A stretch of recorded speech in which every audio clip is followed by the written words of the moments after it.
I think one of the really helpful slogans when it comes to developing simple, practical, day-to-day, mundane prayer is keep it simple, keep it real, keep it up.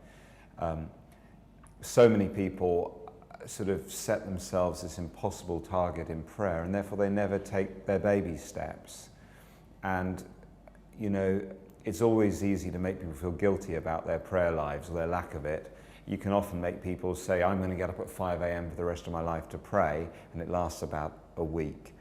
And so it's much better for people to say, I'm going to pray for 10 minutes a day, and then let that grow. Keep it real. I think one of the most important things in prayer is to be honest with God about what you're really thinking, not to try and tell God the things that you think that you ought to say because He's God.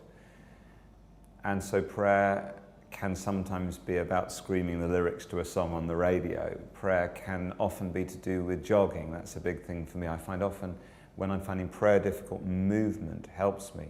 I'll often do the Lectio Divina on the rowing machine at the gym.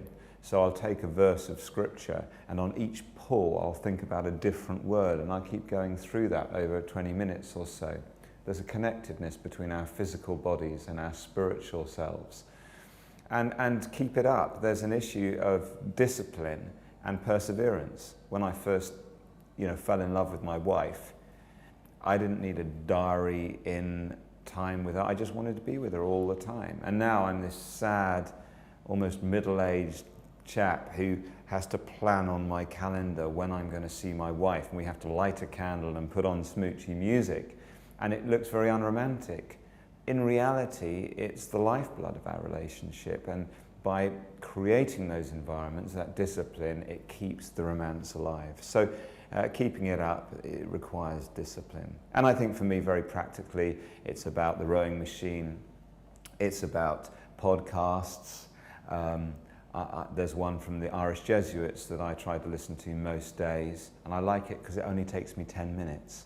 I have a dog. One of my greatest tips for developing a prayer life is to get a dog, because at night, if I don't take that dog out, something very nasty is on the kitchen floor in the morning. And honestly, when you're out in the rain or under the stars, it's not a bad time to process the day. So I could tell you about sort of other models of prayer, more conventional ones, but these are some of the simple things. And the modern world actually makes prayer easier in many ways, because we have so many ways of praying using technology and using the rather scattered rhythms of life that are available to us.